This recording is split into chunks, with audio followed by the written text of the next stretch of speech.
जी अस्सलाम वालेकुम स्टूडेंट्स, उम्मीद है आप खैर खैरियत से होंगे। बच्चों बिस्मिल्लाह पढ़ लें, दुरूद शरीफ पढ़ लें, फिर हम आगाज़ करते हैं। जी बिस्मिल्लाहिर्रहमानिर्रहीम। अल्लाहुम्मा सल्ली अला मुहम्मदिन व अला आलि मुहम्मदिन कमा सल्लैता अला इब्राहीम व अला आलि इब्राहीम इन्नका हमीदुम मजीद। अल्लाहुम्मा बारिक अला मुहम्मदिन व अला आलि मुहम्मदिन कमा बारकता अला इब्राहीम व अला आलि इब्राहीम इन्नका हमीदुम मजीद। रब्बिश्रह ली सदरी व यस्सिर ली अमरी वहलुल उक़दतम मिन लिसानी यफ़क़हू क़ौली। रब्बी ज़िदनी इल्मा रब्बी यस्सिर वला तुअस्सिर व तम्मिम बिल खैर व बिका नस्तईन।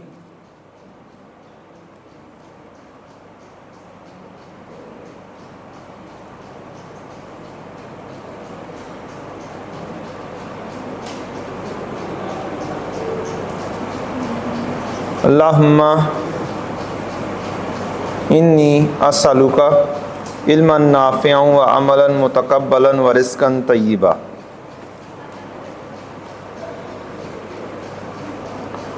असल में डाटा फैच कर रहा है सिस्टम। फर्स्ट है ना? हाँ, ये आ गया, देखें।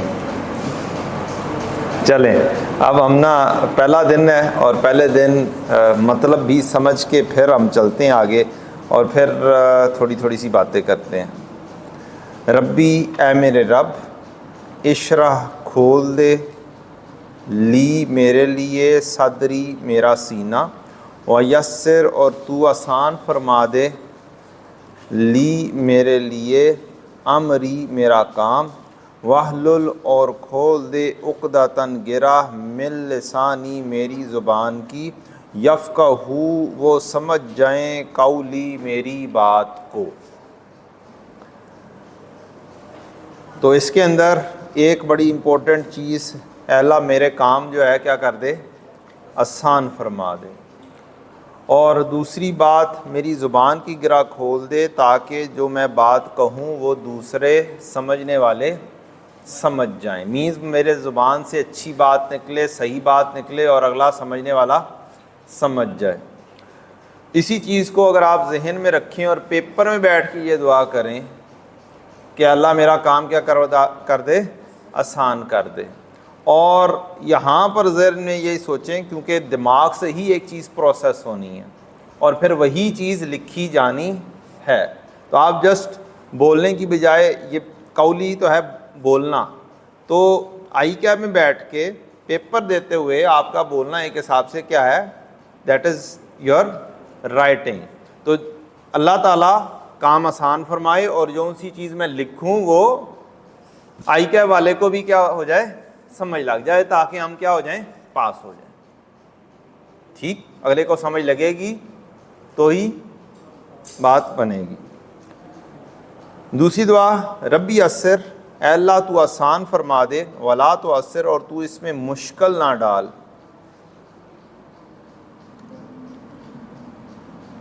व तम्मिम बिल खैर और खैर के साथ से मुकम्मल फरमा दे, वबिका नस्ताइन और हम तुझी से ही मदद मांगते हैं, इस्तिआनत तलब करते हैं।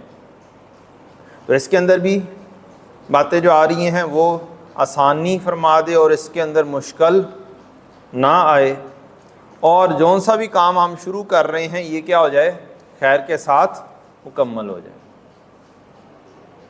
तो हम सीएमए शुरू कर रहे हैं, अल्लाह ताला खैर के साथ इस सीएमए को मुकम्मल फरमा दे और पेपर भी आसानी से मुकम्मल हो जाए। और मदद भी हम सिर्फ किससे चाहते हैं, अल्लाह ताला से चाहते हैं।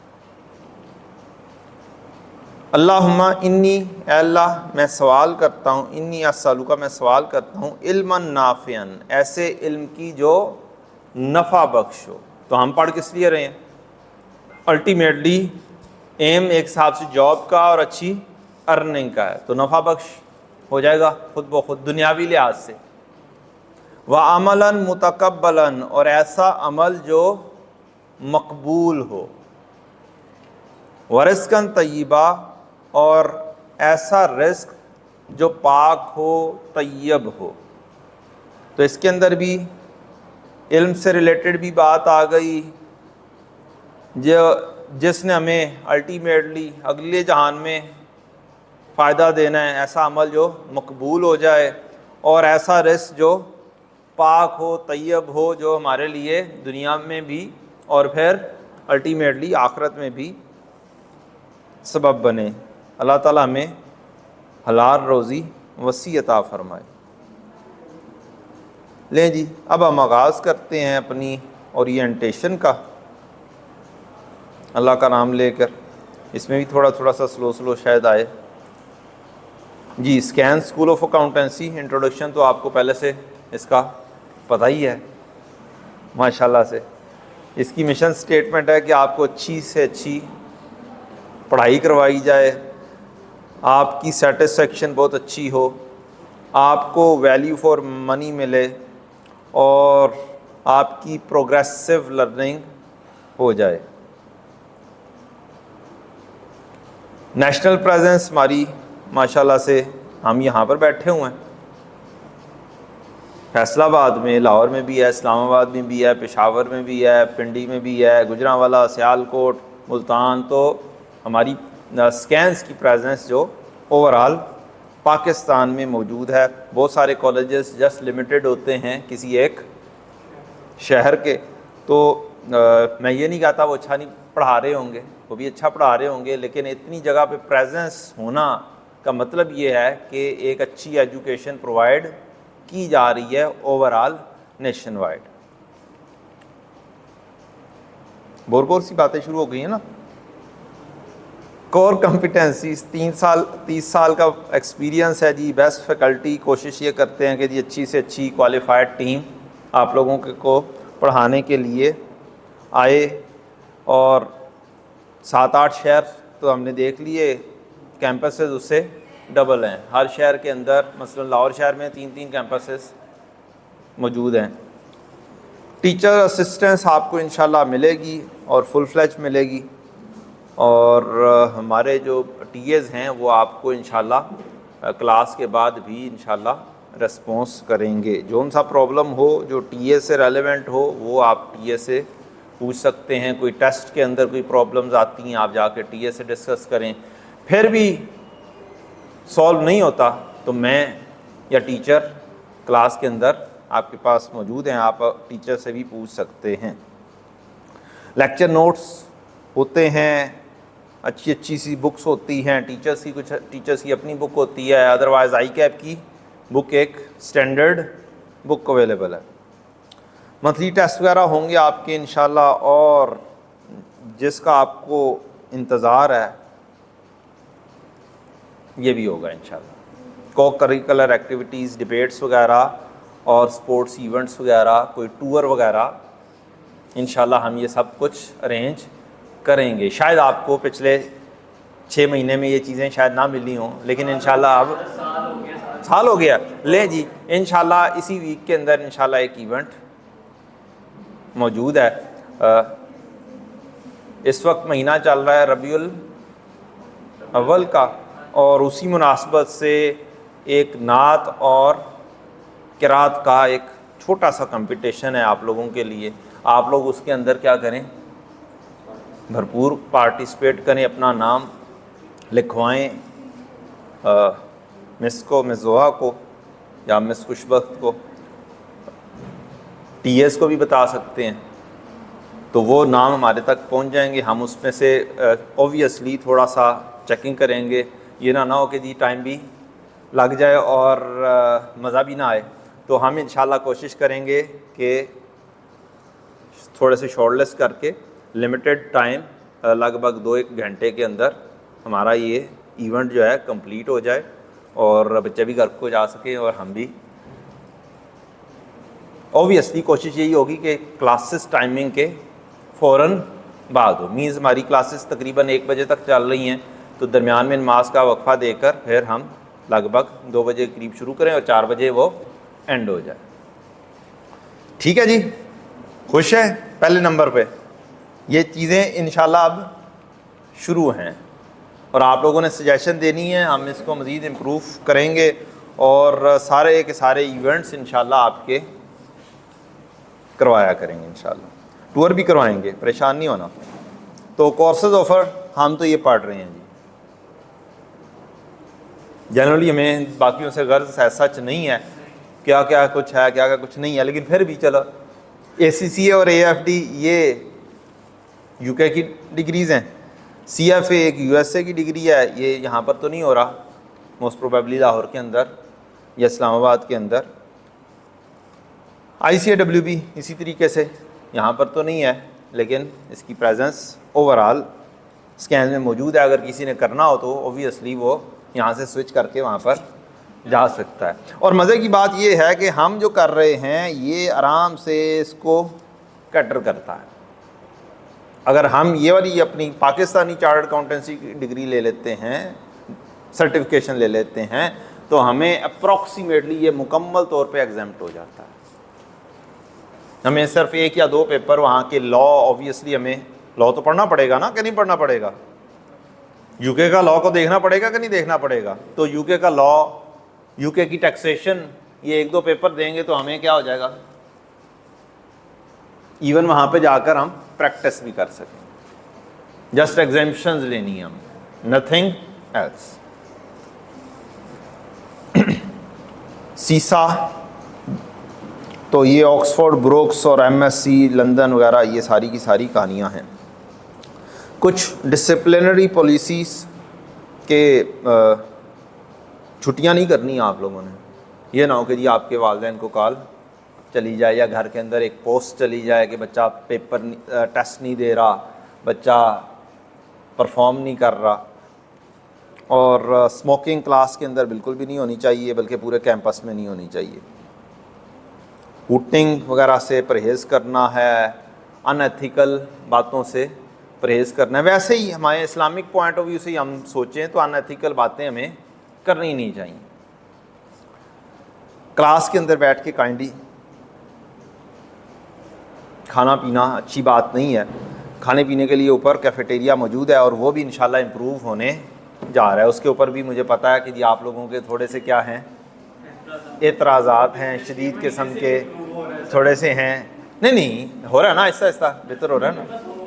अच्छा नहीं अब आप, मैंने एक बात कही है और वो मैंने थोड़ी सी कर दी ना वो कि जी इंशाल्लाह इवेंट होने जा रहा है, इंशाल्लाह बाकी चीज़ें भी इंशाल्लाह इम्प्रूव होंगी। आप मज़ीद फ़ीडबैक मुझे देते रहिएगा, इंशाल्लाह इम्प्रूवमेंट की तरफ बातें जाती जाएंगी इंशाल्लाह। कोई और इमोरल एक्टिविटी की तरफ नहीं जाना काइंडली। कंप्लेंट सजेशंस वगैरह आपने ज़रूर मेरे तक, मैं फ़ीडबैक इंशाल्लाह हर क्लास में से लिया करूँगा और वो एक बिल्कुल जनरल किस्म का फ़ीडबैक होगा, परफॉर्मे के बगैर होगा।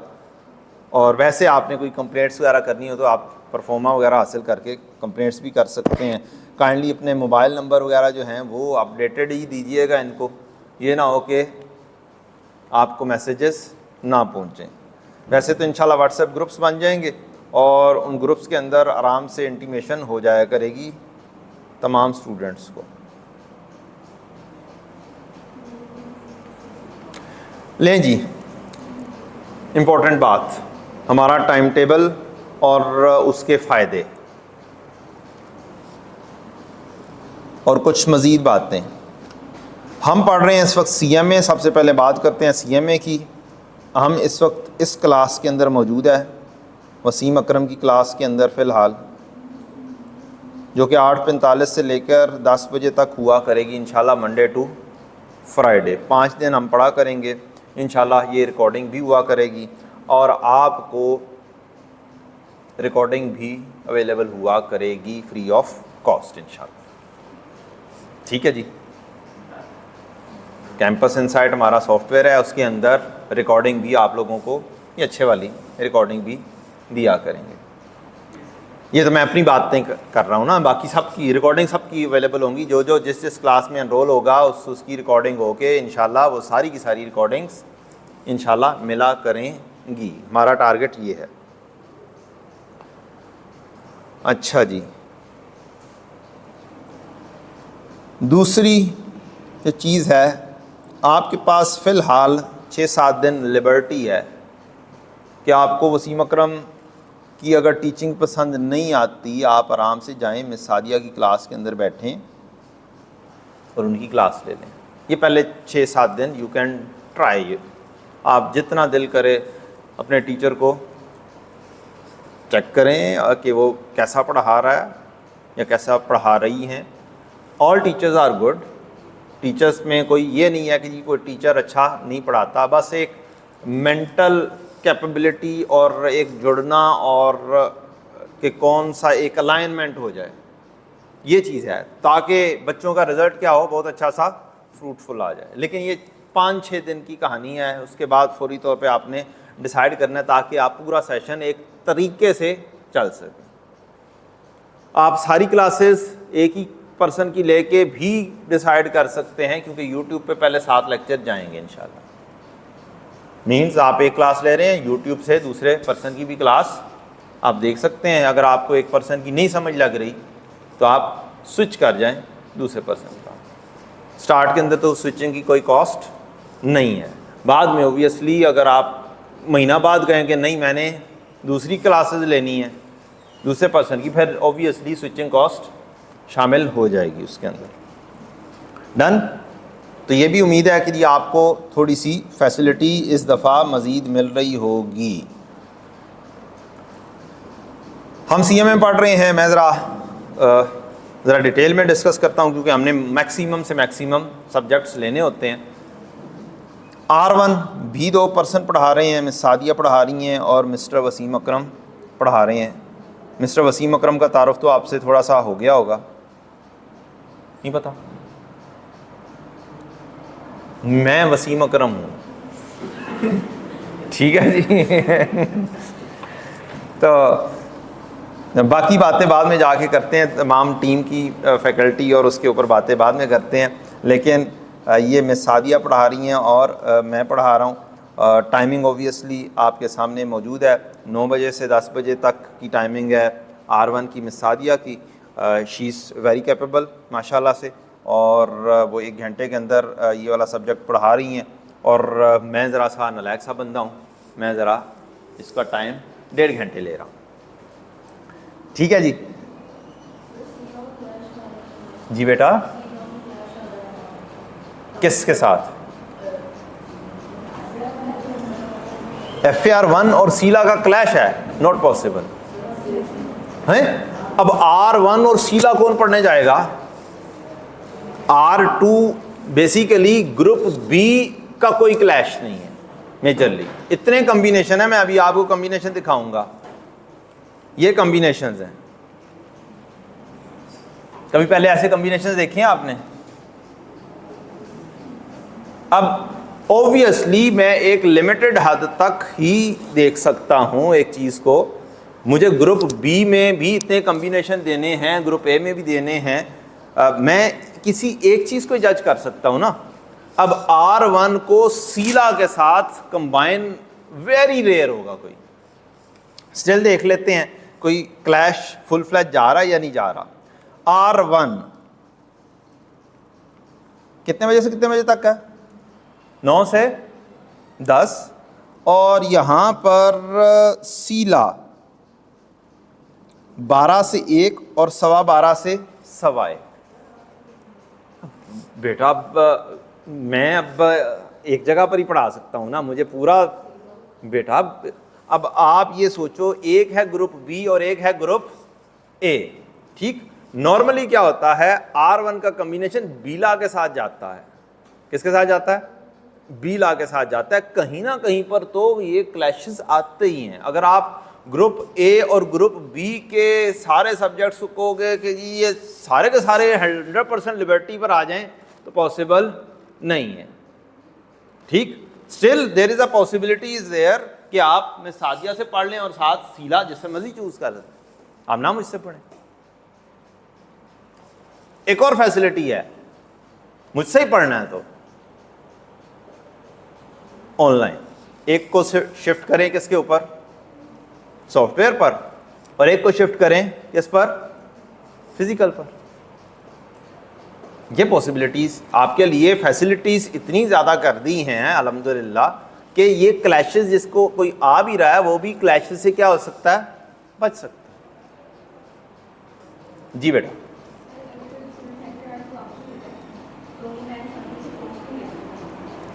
बेटा अब मैं किस किस बंदे को कैसे कैसे कैटर करूं, कहीं ना कहीं पे तो क्लैशेस आएंगे ना। अब टाइमिंग उनकी अपनी है, मेरी अपनी है, टीचर्स की अपनी टाइमिंग है, बस वो यही वाले आवर्स पढ़ा सकते हैं। एक ही बंदे का आपस में क्लैश नहीं होगा, वो CMA और R2 पढ़ा रहा है, लेकिन दूसरों के साथ कुछ ना कुछ कम्बिनेशन में क्लैशेस आएंगे। मैं अभी आपको कम्बिनेशन बता देता हूँ, आप उसके अंदर से बेस्ट जो ऑप्ट कर सकते हैं वो चूज कर लें। Still you have the liberty कि आप एक पर्सन को फिजिकल पर लेकर चलें और दूसरे को रिकॉर्डिंग में ले लें। एडमिशन तो वही है ना, आप फिजिकल भी ले सकते हैं, यू हैव द लिबर्टी। अच्छा जी, मिस सादिया R1 पढ़ा रही हैं और वसीम अकरम भी R1 पढ़ा रहा है। फैज़ान लियाकत साहब पढ़ा रहे हैं टैक्स और एक हसन चौहान साहब पढ़ा रहे हैं। CMA मिस सादिया पढ़ा रही हैं और वसीम अकरम पढ़ा रहा है। बीला में हसन चौहान साहब और काशिफ रियाज साहब हैं।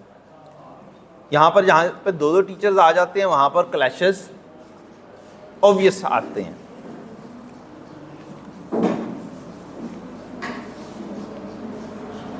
R2 में मैं अकेला हूँ, कोई क्लैश नहीं आएगा किसी के साथ भी। साइमा राशिद साहिबा MFA पढ़ा रही हैं और मेरा सिर्फ ऑनलाइन में अवेलेबल है फाइनेंस पोर्शन। हसन चौहान साहब सीला और काशिफ रियाज साहब भी सीला और उस्मान गनी साहब हैं हमारे ऑडिट में। अब ये कम्बिनेशन है जो मोस्टली स्टूडेंट ऑप्ट करते हैं। CMA सीला सेकंड टायर में नॉर्मली आता है। इसके अंदर कम्बिनेशन चेक करें कितने हैं।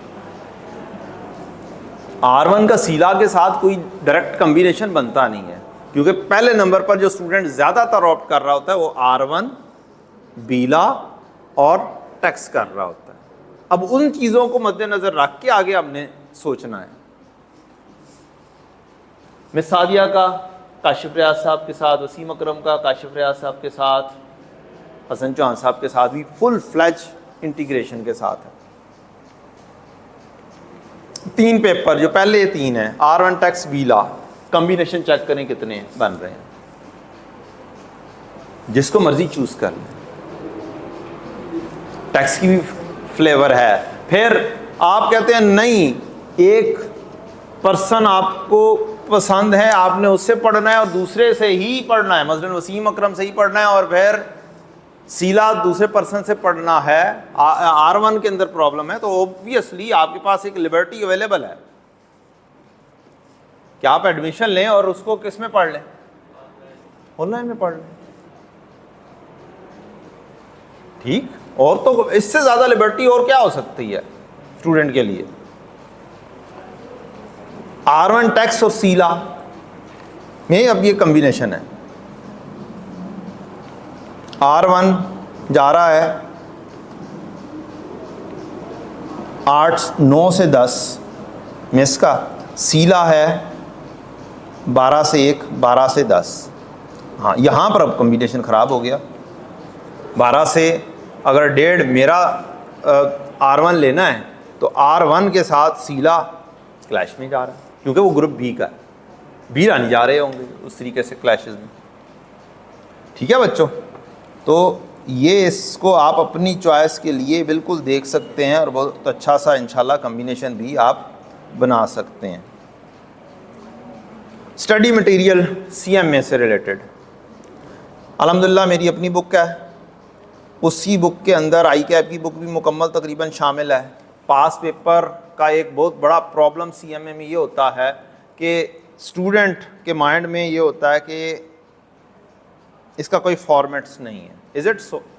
सुना हुआ है जी।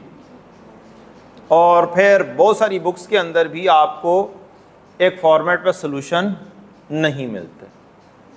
अल्हम्दुलिल्लाह अल्हम्दुलिल्लाह मोर देन 200 पास पेपर, ग्रेटर देन 200 पास पेपर को सॉल्व करके एक फॉर्मेट में कन्वर्ट किया गया हुआ है।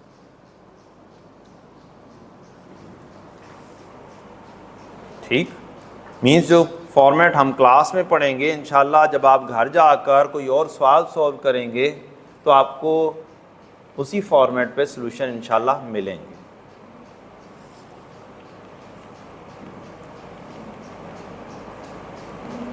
क्वालिटी एश्योरेंस डिपार्टमेंट मेजरली मिसवा से तो आप वाकिफ़ हैं ही, एडमिशन से भी आप वाकिफ़ हैं ही। मिस्टर बिलाल हैं, मिस्टर रूज हैं। चलें जी, चल पड़ें। असल बातों के ऊपर तो अब हमने आना है।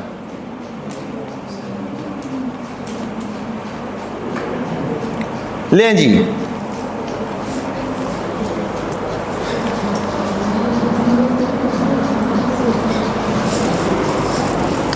थोड़ी सी पिक्चर्स जब इधर जगह दूसरी साइड पर आते हैं तो फिर थोड़ा सा। हसन चौहान साहब हमारे कैंपस हेड भी हैं माशाल्लाह से। जो जितने एडमिनिस्ट्रेटिव टास्क हैं, कोई मसले मसाइल हैं, वो हसन चौहान साहब देखते हैं। इसके अलावा ये टैक्स सीला बीला पढ़ाते हैं। पीआरसी लेवल पर ये क्यूएम भी पढ़ाते हैं और इको भी पढ़ाते हैं। मिस्टर वसीम अकरम FAR 1 CMA MFA का फाइनेंस पोर्शन ओनली और FAR 2, ये 4 सब्जेक्ट्स मेरे ज़िम्मे हैं। और अल्हम्दुलिल्लाह बस मैं तकरीबन FCA होने वाला हूँ, अभी फ़िलहाल ACA ही हूँ। उस्मान गनी साहब लगभग 14-15 साल से पढ़ा रहे हैं और तकरीबन 12-13 साल से तो मिनिमम स्कैंस के साथ मुंसलिक हैं और ऑडिट पढ़ाते हैं माशाल्लाह से। FCA हैं, yes is own firm, audit का बड़ा एक्सपीरियंस है in firm as well as in teaching. Faizan Liaquat साहब टैक्स पढ़ाते हैं, इंडस्ट्री के अंदर जॉब भी करते हैं और ही इज़ आल्सो FCA। काफ़ी एक्सपीरियंस पर्सन है with respect to industry and with respect to the taxation. Miss Saima Rashid हैं, MFA पढ़ाती हैं। इससे पहले आपका I2B भी पढ़ाती हैं और कुछ ACCA के भी subjects she use to teach. MFA में ये दोनों पोर्शन पढ़ाती हैं, फाइनेंस भी और मैनेजेरियल भी। और मैं सिर्फ फाइनेंस पोर्शन मैथमेटिकल टाइप पढ़ा रहा हूँ। मिस सादिया हैं, शी इज़ आल्सो ACM में, ये दोनों ACM में हैं। और मिस सादिया FAR 1 CMA हमारे पास पढ़ाएंगी। इसके अलावा ये ACCA के भी सब्जेक्ट्स कुछ टीच करती हैं और इनका भी माशाल्लाह से अच्छा खासा एक्सपीरियंस है, 17-18 साल का एक्सपीरियंस है। एक्सपीरियंस की बात करूं तो मेरा भी कोई 18-20 साल का एक्सपीरियंस है, लेकिन मेरा ज़रा सा मिक्स एक्सपीरियंस है। 8 साल का टीचिंग का एक्सपीरियंस है और 9 ईयर्स का इंडस्ट्री का एक्सपीरियंस है। और उससे पहले आर्टिकल्स का अलग एक्सपीरियंस।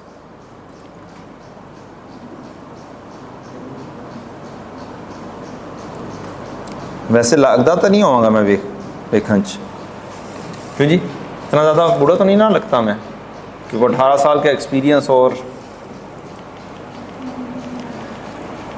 काशिफ रियाज साहब वेरी एक्सपीरियंस लॉयर और बीला सीला पढ़ाते हुए ने अरसा हो गया है। अब इंशाल्लाह इनसे रिक्वेस्ट करनी है हमने कि हमें CA फाइनल भी पढ़ाएं। जब तक आप ये मुकम्मल कर कैफ करें तो आप आराम से कोशिश करेंगे। काशिफ साहब से भी रिक्वेस्ट करें और हसन साहब से भी रिक्वेस्ट करें कि ये दोनों क्या करें, कॉर्पोरेट लॉ CA फाइनल का पढ़ाएं। और मैं कोशिश करूँगा रिपोर्टिंग पढ़ाने की CFAB 1। हम इंशाल्लाह बहुत जल्द उम्मीद है कि CA फाइनल भी यहाँ पर इंशाल्लाह स्टार्ट कर देंगे ताकि स्टूडेंट्स को मसले मसाइल ना हो और वो आराम से क्या कर सकें, पढ़ सकें। एक और चेंजेस भी आ रही हैं, बीइंग के हमारी जो स्कीम है वो चेंज हो रही है। स्कीम में चेंजेस होकर ये एक चीज़ आ रही है कि आप क्या करें, कैफ क्वालिफाई करें और आर्टिकल्स में ना भागे जाएं। आप क्या करें, CFAP के चंद पेपर कर लें आराम से। मीन्स एक पढ़ने की एक रिदम बनी हुई है, तो आप मज़ीद आगे भी पढ़ लें और फिर जाके आराम से फिर आर्टिकल्स भी कर लें, और आर्टिकल्स भी थोड़े से कम अरसे। तो now choice is open for the students, क्योंकि स्कीम उम्मीद है कि अप्लाई हो चुकी होगी जब आप क्वालिफाई कर रहे होंगे। मोस्ट प्रोबेबली 2 अटैम्प्ट्स तो है ना एट मिनिमम, CMA कर रहे हैं, उसके बाद कुछ पेपर उससे अगली अटैम्प्ट में होंगे मोस्ट प्रोबेबली। तो इस वजह से बोल रहा हूँ, अगर किसी का क्वालिफाइंग अटैम्प्ट है तो वो बुरा ना मनाए कि मैंने 2 अटैम्प्ट्स कह दिए, वो इंशाल्लाह इसी अटैम्प्ट में पास करेगा। ठीक है जी।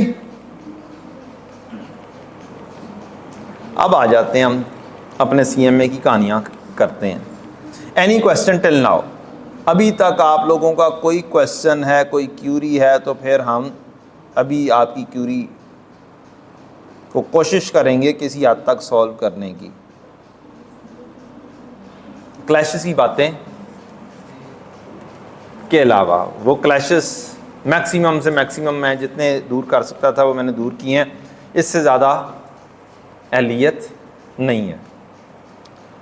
और अगर किसी को हो शौक़ के ज़रा थोड़ा सा डिस्कस करना है तो फिर मेरे पास आकर मेरी शीट देख ले और मुझे ख़ुद बता दे कि मैंने तो इतनी कोशिश किया है सर, ऐसे नहीं तो ऐसे अगर आप कर लेते तो शायद ये क्लैश दूर हो जाता। लेकिन सिर्फ और सिर्फ एक बंदे का अपना नहीं सोचना, वो डिस्कस करते हुए पूरे कॉलेज का सोच के बताना है। मैंने पूरे कॉलेज का सोचना है, कोई एक सिंगल पर्सन का सोचे बगैर। डन। क्या पढ़ने जा रहे हैं? डन। इससे पहले R1 शायद कुछ स्टूडेंट्स ने पढ़ा है, ऐसे ही है। बीला भी कुछ स्टूडेंट्स ने पढ़ा है और टेक्स्ट भी कुछ स्टूडेंट्स ने पढ़ा हुआ है। तो ये बताएं कि ये जो ग्रिड है ये आप लोगों ने देखी थी या नहीं देखी थी? आप लोगों को पता था कि कौन कौन से टॉपिक कौन कौन से ग्रेड में शामिल हैं और कितने कितने मार्क्स का आएंगे, या नहीं पता था? कुछ के सर हिल रहे हैं, पता था, गुड, दैट्स गुड। और कुछ चुप करके पेपर दिए थे तब सर हिल रहे थे, लेकिन बाद में नहीं लेके अपने पता नहीं क्या किया। बहरहाल जी, आप चूंकि थोड़े से सीनियर हो चुके हुए हैं मेजॉरिटी, तो इस चीज़ का पता होना बहुत ज़रूरी है पेपर पॉइंट ऑफ व्यू से। मैं जोन जोन सा भी टॉपिक करवाऊँ आपको पता होना चाहिए कौन से ग्रेड से है। फ्रेंड पर रिवीजन करते हुए बहुत इंपॉर्टेंट है कि आपको रिवीजन जो करनी होगी वो किस हिसाब से करनी होगी, ग्रेड वाइज रिवीजन करनी, ताकि आपको पता हो कि ये इतने मार्क्स क्या हो गए हैं मेरे, सिक्योर हो गए। हम लोग टॉपिक टू टॉपिक रिवीजन कर रहे होते हैं और देखते हैं कि ये बहुत ज़्यादा दफ़ा आया हुआ है, और ये नहीं देखते कि चांसेस ये हैं कि जी ये वाला टॉपिक अरसे से नहीं आया तो क्या पता ये पूछ ले।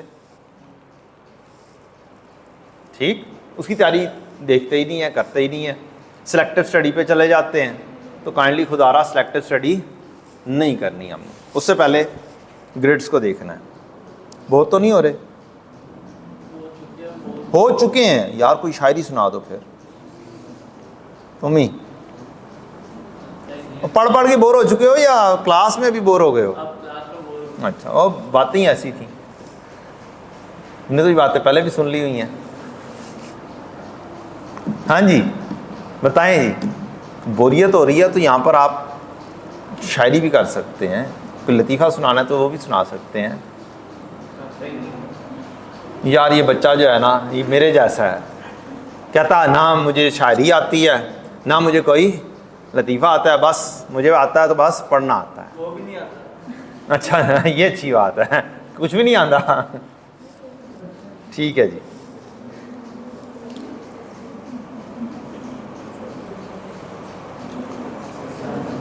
बंदा की कहे यार, आज हमने पढ़ना नहीं है। क्या आज हमने रिलैक्स करना है, हमने इंशाल्लाह कल से सही वाला पढ़ना शुरू कर देना। मैं 10:15 पे ही आ जाता तो इधर वो सो लेता। मर्जी थी आपकी।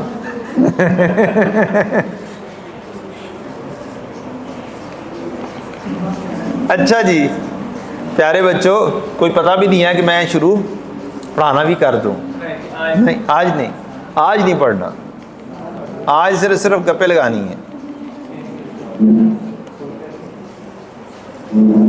ले जी बच्चों, चलें, इधर से तो मैं इंट्रोडक्शन नहीं कर रहा, इधर से इंट्रोडक्शन करते हैं। जी बेटा, नहीं इसकी बातें तो बाद में करूँगा ना। अब्दुल राफे भाई हैं और माशाल्लाह से R2 और CM में पढ़ रहे हैं, और तीसरा सब्जेक्ट कौन सा पढ़ रहे हैं? सीला भी पढ़ रहे हैं। जी बेटा, मोहम्मद हम्माद सिद्दीकी, CM में और सीला, बस दो, व्हाई नॉट 3? दो बहुत हैं। पहले कौन से दिए हैं?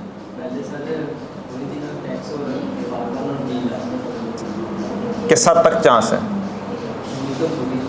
उम्मीद तो पूरी है, तो फिर तो तीन चूज़ करो ना बेटा। चलें, आपके पास एक ऑप्शन अवेलेबल है, अगर आप R1 पास कर लेते हैं माशाल्लाह से, तो आप R2 में भी आकर बैठ सकते हैं। इसीलिए ज़रा सा रुके हुए हैं कि रिज़ल्ट आएगा तो फिर देखेंगे। ठीक है, डन हो गया जी। और अगर इंशाल्लाह सारे पास हो गए तो फिर R2 रख लेंगे। गुड जी बेटा, आ जाए जनाब। CMA की क्लास जारी है? जी जी, नहीं, शेड्यूल चेंज हो गया हुआ है।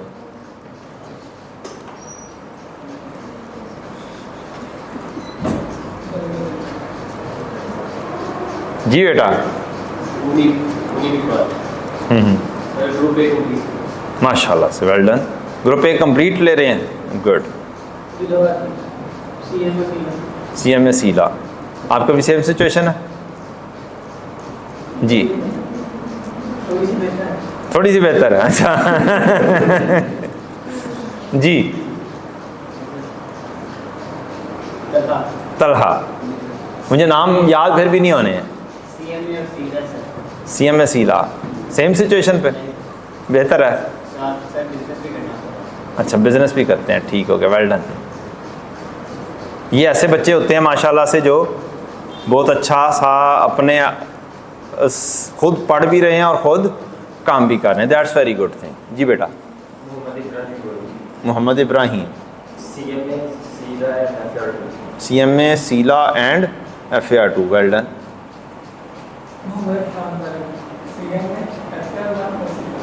CMA FAR1 और सीला, ठीक है, आपने बीला और टैक्स दे दिया हुआ है।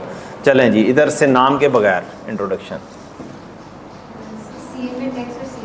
CMA टैक्स और सीला, वेल डन। FAR1 CMA और सीला, CMA और टैक्स, व्हाई ओनली 2? रिजल्ट का वेट कर रहे हैं, ठीक है, ठीक हो गया, ठीक, गुड, ठीक हो गया, ठीक, ठीक, मीन्स पूरे वही वाले कॉम्बिनेशन आ रहे हैं। जी जी, ग्रुप 1 मुकम्मल, वेल डन।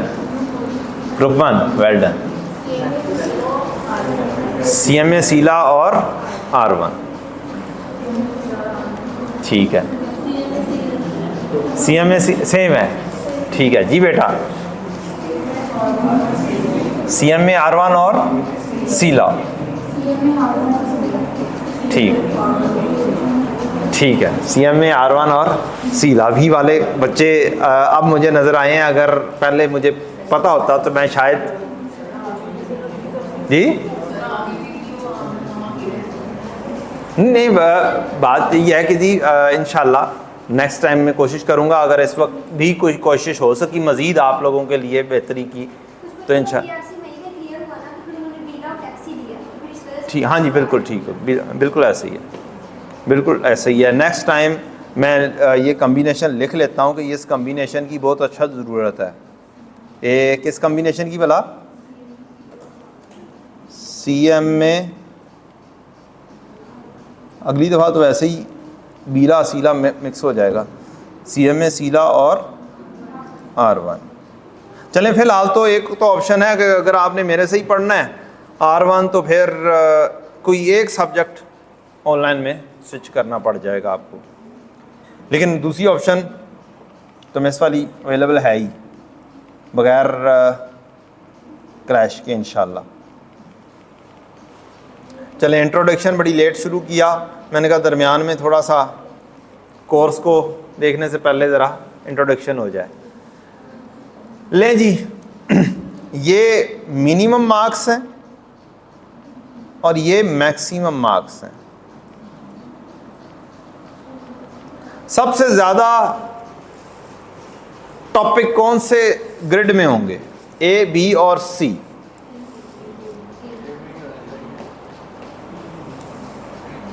ए में सबसे ज़्यादा टॉपिक होने के चांसेस लग रहे हैं, और बी में सबसे कम, और सी में उससे दरमियान में। जो ग्रिड बी है वो सबसे स्मॉलेस्ट है, और सबसे स्मॉलेस्ट ग्रिड जो होता है ये एक ऐसा ग्रिड होता है जिसमें प्रेडिक्शन बड़ी आसान होती है कि ये वाले टॉपिक हैं, 3 टॉपिक हैं, इनमें से 2 तो आने ही आने। पहले ग्रिड बी से शुरू करते हैं। कॉस्ट फ्लो एक छोटा सा चैप्टर है, वो आ जाएगा इसके अंदर। क्या लें, 1 या 2 दिन का? 2 दिन का चैप्टर है ये, total 2 days. Process costing including joint and by product, ये 2 चैप्टर हैं इकट्ठे, बारियां लगी होती है। सादा प्रोसेस कॉस्टिंग या जॉइंट एंड बाय प्रोडक्ट, एक दफ़ा एक सवाल, दूसरी दफ़ा दूसरा सवाल, लेकिन ये नहीं कहा जा सकता कि जी इस दफ़ा आ गया तो अगली दफ़ा दूसरा ही आना है। Standard costing and variance analysis, कहने के 2 चैप्टर हैं लेकिन ये एक ही है। तो एक चैप्टर मेजरली ये है, दूसरा चैप्टर मेजरली ये है जो बहुत ज़्यादा पूछे जाते हैं। ये तीसरा चैप्टर और ये चौथा चैप्टर ये कभी कभी आ जाते हैं, जैसे रिसेंट टाइम में ये टारगेट कॉस्टिंग का सवाल आया। ठीक, मैक्सिमम मार्क्स सबके क्या हैं, 20-20 हैं, यानी कि 20 मार्क्स का ये सवाल बना सकता है। दूसरा ग्रेड कौन सा है जी? सी वाला ग्रेड। इसमें मेजरली 3 टॉपिक्स हैं, एक कॉस्ट वॉल्यूम प्रॉफिट, दूसरा इन्वेंटरी मैनेजमेंट, और तीसरा ये सारा डिसीजन मेकिंग। और डिसीजन मेकिंग के अंदर वैरायटी मुख्तलिफ किस्म की आ जाएगी। चैप्टर 4 एक हैं, वैसे काम अच्छा खासा है। ग्रिड ए, इसके मिनिमम 35 मार्क्स आने हैं। इसके अंदर बहुत सारे टॉपिक्स हैं, जॉब और सर्विस कॉस्टिंग है, एक्टिविटी बेस्ड कॉस्टिंग है, मार्जिन एब्जॉर्प्शन है, इन्वेंट्री वैल्यूएशन है। इन्वेंट्री वैल्यूएशन पढ़ा हुआ है कि नहीं पढ़ा हुआ? नहीं पढ़ा? PRC 4 के अंदर नहीं पढ़ा था inventory, lower of cost and NRV, cost card, 5 को पढ़ा था ना? मुझे ज़्यादा ज़रा तुम्हें याद हो कि ना याद हो? हाँ जी, आपको याद नहीं है, मैं इंशाल्लाह सारी बातें इंशाल्लाह याद करवा दूंगा। तो ये इन्वेंट्री वैल्यूएशन एक चैप्टर ऐसा है जो आपने पहले से पढ़ा हुआ है। कुछ और बातें भी पढ़ी हुई हैं, ये वाली बात भी थोड़ी सी पढ़ी हुई है। मार्जिनल कॉस्टिंग, कंट्रीब्यूशन मार्जिन पढ़ा है? कंट्रीब्यूशन मार्जिन नहीं पढ़ा?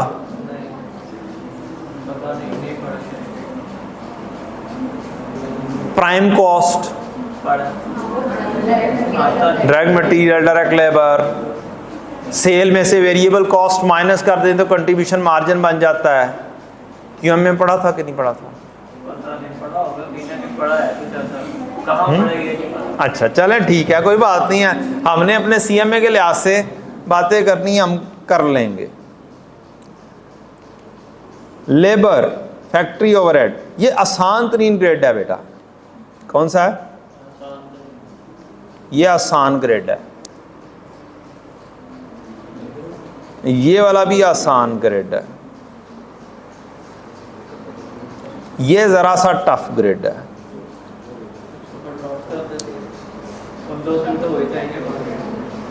सवाल ही नहीं पैदा होता बेटा। बच्चा कहता है बस फिर इसको ड्रॉप कर देते हैं ग्रिड सी को, बस 2 ग्रेड में से पास हो जाएंगे। इज इट सो कि आप 60 मार्क्स में से पास हो जाएं?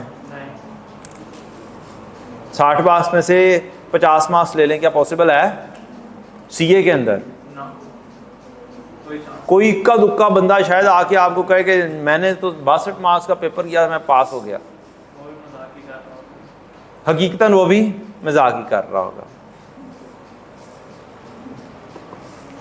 चलें, बस बाकी टॉपिक्स के ऊपर बातें करने का कोई फ़ायदा नहीं है। यहाँ पे फ़ायदा है जी, ये 2 चीज़ें जो हैं ये इन्वेंट्री वैल्यूएशन से रिलेट करती हैं। आपको कुछ रीसेंट अटेम्प्ट्स में इसके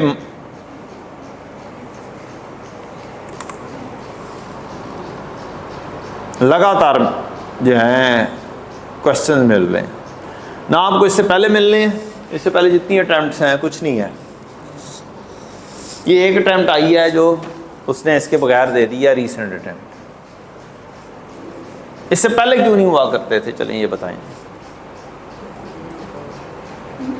टॉपिक ये 2004-05 से मौजूद है एससीएमए में, इन्वेंट्री वैल्यूएशन 2004-05 से, लेकिन पूछता नहीं होता था। पूछता था 4 साल बाद 1 सवाल दे दिया, फिर 3-4 साल गुजरे फिर 1 सवाल दे दिया। पुराने ज़माने में रीज़न ये थी कि R1 और इंट्रोडक्शन टू अकाउंटिंग, उसके अंदर ये वाला टॉपिक मौजूद था। सीएम में होता था सेकंड ग्रुप में, और उसके अंदर फिर ज़रूरत महसूस नहीं होती थी क्योंकि वो ऑलरेडी टेस्टेड है। इंट्रो में अब किस लेवल पे इन्वेंट्री वैल्यूएशन है? MCQs बेस्ड, और पूरे थ्रू आउट स्नैरियो में ये वाला टॉपिक ना R1 में मौजूद है ना R2 में मौजूद है, ये सिर्फ CM में मौजूद है। मीन्स एक ऐसा टॉपिक जो पूरे कैफ के अंदर सिर्फ एक जगह पर मौजूद हो तो उसने वहीं पर टेस्ट होना है। तो ये एक तकरीबन मस्ट टॉपिक बन चुका हुआ है, अप्रॉक्सीमेटली मस्ट।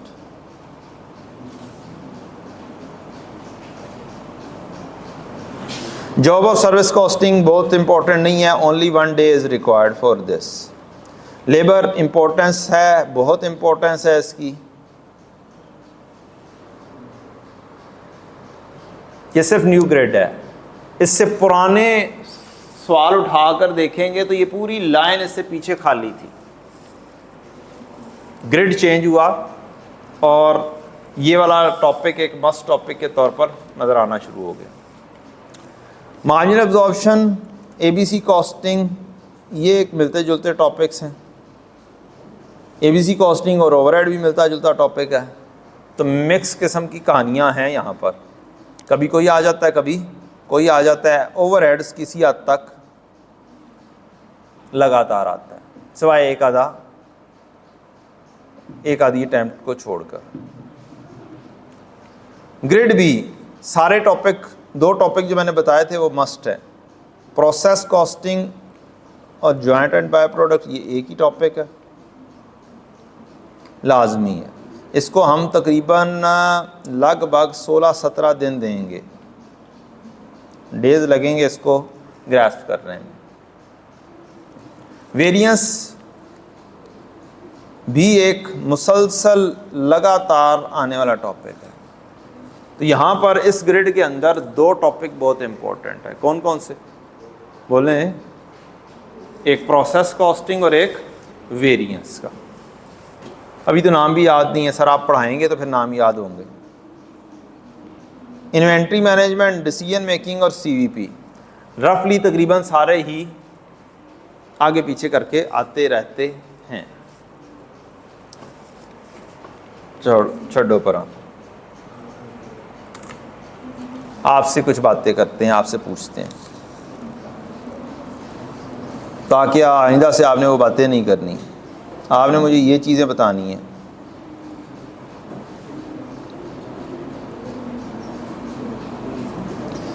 ये बच्चों बताओ, ये स्क्रीन पे पढ़ने में मसला तो नहीं हो रहा जी? मसला नहीं है, समझ नहीं लग रहा कि क्या है आपकी राइटिंग। हाँ, ये बड़ा मसला है ये। अब बताइएगा, अब पढ़ी जा रही है। अभी एंड में आपने क्या लिखा है? सारे बच्चों पढ़ के बताओ क्या लिखा है। मसला फिर किसका है? मसला फिर क्या है डॉट किस चीज का है यार? आप फिर पेपर नहीं पास कर सकते हो। तो साफ सुथरी राइटिंग में लिखा। बस ये राइटिंग लिखते लिखते ही जो है ना आपका पेपर ना पास हो, ये ना हो। सबको पढ़ा जा रहा है? रीज़न ऑफ फेलियर ही लिखा हुआ है, ठीक है। चलें बताएं जी, रीज़न ऑफ फेलियर्स क्या है? फिर बच्चे टाइम से नहीं पढ़ते। अच्छा, टाइम से क्या मुराद है?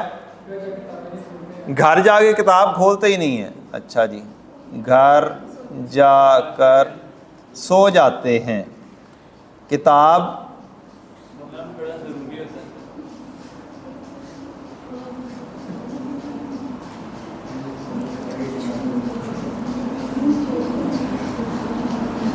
अच्छा जी, ये एक रीज़न बच्चे ने बताई है।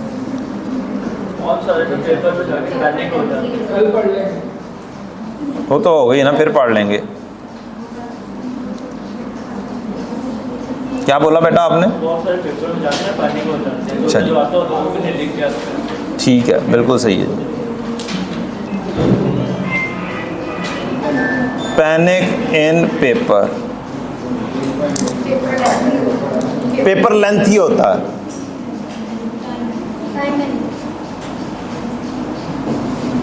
और अगर मैं टाइम मैनेजमेंट करना सिखा दूं आपको, और अगर आप फिर भी ना करें, फिर कौन कसूरवार होगा? फिर पेपर मुश्किल था। फिर पेपर मुश्किल तो होगा। लैक ऑफ प्रैक्टिस, ठीक है जी।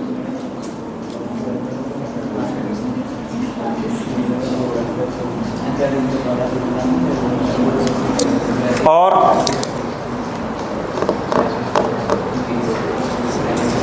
बस इतना सा पता है।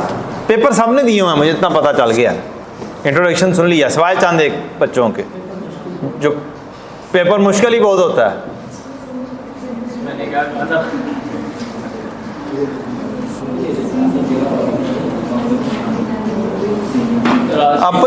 अपने ऊपर कुछ नहीं लेकर आना, जो कुछ है ना सारा कुछ है पेपर मुश्किल होने के ऊपर। फिर वो जो बच्चे पास करते हैं वो कहाँ से कर जाते हैं और क्यों कर जाते हैं?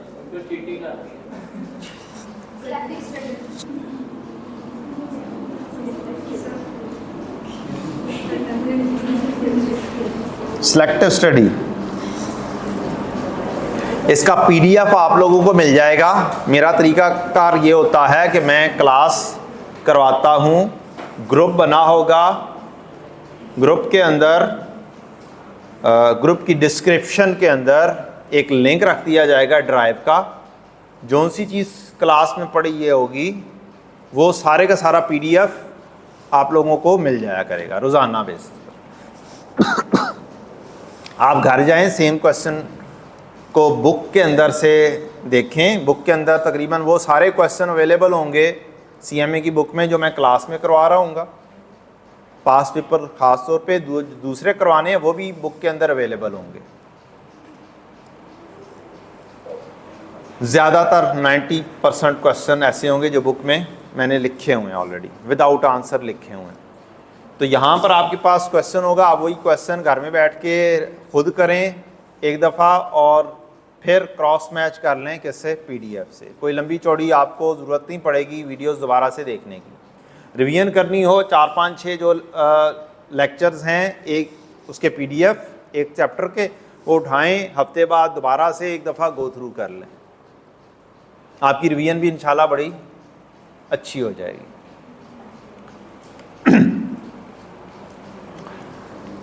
जी, बात हो रही थी किसकी? रीज़न ऑफ फेलियर्स की। सिलेक्टिव स्टडी, थोड़ा ऊंची बोलना पड़ेगा, मेरे तक आवाज आए।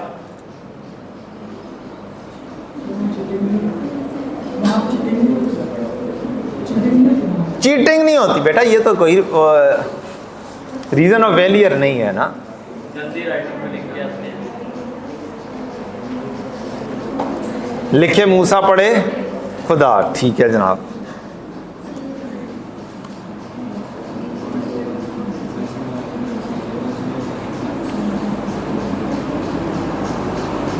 बस कम से कम मेरे जैसी होनी चाहिए, तकरीबन आप लोग पढ़ जाएं।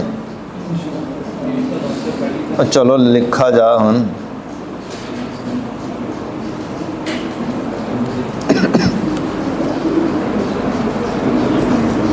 जी ये तो बहुत कम ऐसी बातें हैं जो आप बोल रहे हैं, इसमें से चंद बातें हैं जो असल में होती हैं।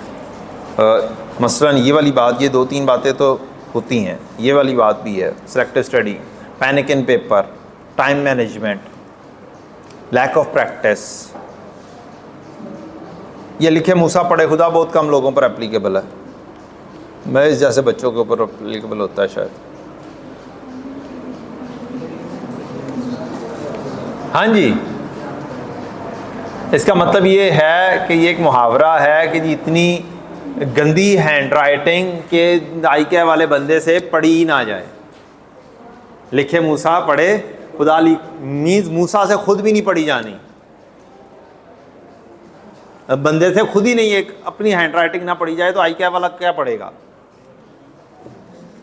जी बच्चों, रीजन ऑफ फेलियर ये बहुत इंपॉर्टेंट चीज़ है, इस चीज़ को आपने कैटर करना है। इतनी बोरिंग तो मतलब लेक्चर नहीं होगा नॉर्मल हमारा जितना ये होगा। बिल्कुल नहीं होगा, लेक्चर में तो हम सीख रहे होंगे, यहाँ पे तो कुछ भी नहीं सीख रहे। कल से मज़ा आएगा। मज़ा तो नहीं आएगा, लेकिन ये आपका ख्याल है, इससे तो बेहतर ही होगा। हाँ कॉन्सेप्चुअल होगा, पूरा कॉन्सेप्चुअल होगा इंशाल्लाह। काफ़ी नहीं आज के लिए इतना। हाँ काफ़ी है, बस ये वाली रीज़न आपने बतानी है। बेटा आप लोगों के माइंडसेट में है एक मिथ है कि जी फॉर्मेट्स नहीं होते सीएमए के, इज इट सो? कोई सीनियर्स ने ये बोला हो? नहीं, कभी सीनियर ने नहीं बोला। ये रीज़न है फेलियर की। सीएमए में प्लानिंग बहुत ज़रूरी होती है, फॉर्मेट्स भी ज़रूरी होते हैं। मैंने पहले बात की थी, यहाँ पर एक फेलियर की एक बहुत बड़ी रीज़न है कि आपको जब सॉल्यूशन फॉर्मेट पे नहीं मिलते, आप आंसर मैच नहीं कर पाते, आपको स्टेप्स का नहीं पता चलता, तो फिर स्टूडेंट टक्करें मार रहे होते हैं। आई कैप का सॉल्यूशन जो आते हैं वो कभी एक अंदाज में आते हैं, कभी दूसरे अंदाज में, कभी तीसरे अंदाज में। तो जब अंदाज चेंज हो जाते हैं और आई कैप के सॉल्यूशन से फिर आंसर मैच करना कि हमने गलतियाँ कहाँ पे की हैं, वो फिर मुश्किल हो जाता है। सीएमए में ख़ास तौर पे, बाकी सब जगहों पे फॉर्मेट्स अवेलेबल हैं, तकरीबन मुश्किल पेश नहीं आती। इसलिए यहाँ पर जो बुक क्लास में चलेगी वो मेरी चलेगी, मैं उसी से ही रेफ़र कर रहा हूँ, क्योंकि मैंने इसके ऊपर अच्छा खासा काम किया हुआ है। स्टिल आप लोगों ने आई कैप की बुक लेनी है तो दैट्स गुड, आप लें, ज़रूर लें। फिर कंपैरिजन कीजिएगा क्या आई कैप के बुक के अंदर जो बातें लिखी हैं वो सारी मेरी बुक में लिखी हुई हैं या नहीं लिखी हुई। ये वाली कहानी होती है, आप इम्पोर्टेंट इंफॉर्मेशन मिस करते हैं due to not using the formats.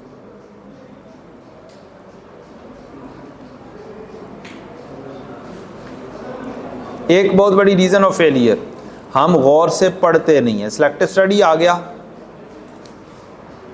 Requirement ही सही तरीके से नहीं पढ़ते हैं, गौर से ना पढ़ना बहुत बड़ी रीज़न ऑफ फेलियर है इन ऑल सब्जेक्ट्स।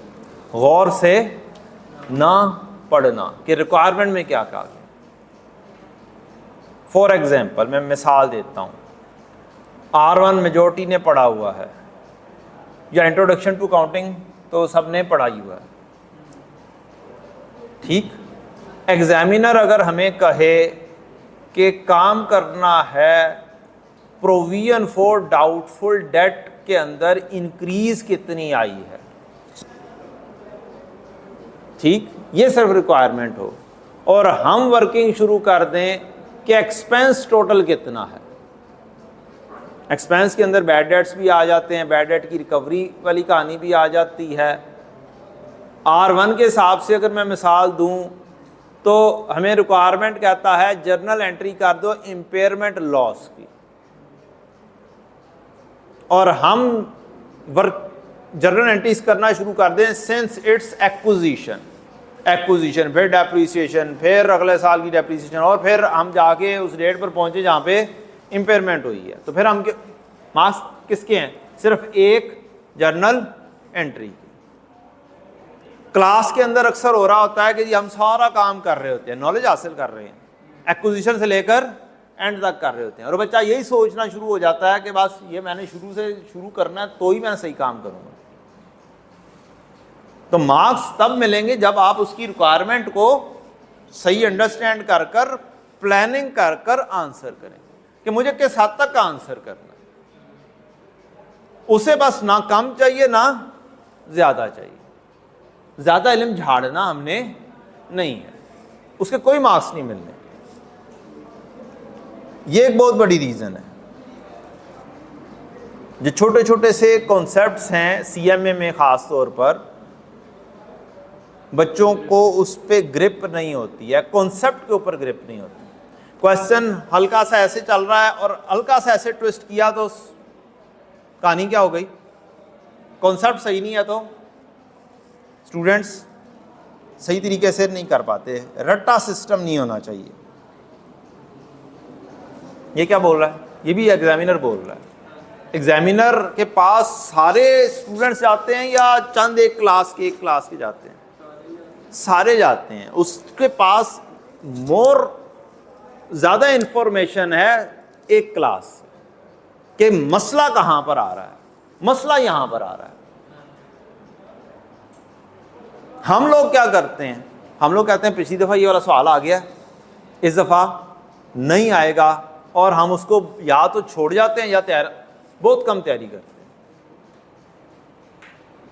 और आइए अब क्या करता है? 2 सवाल आ रहे हैं लगातार, एकदम से आएगा और वो जो सवाल नहीं आ रहा वो दे देगा। ये देखें,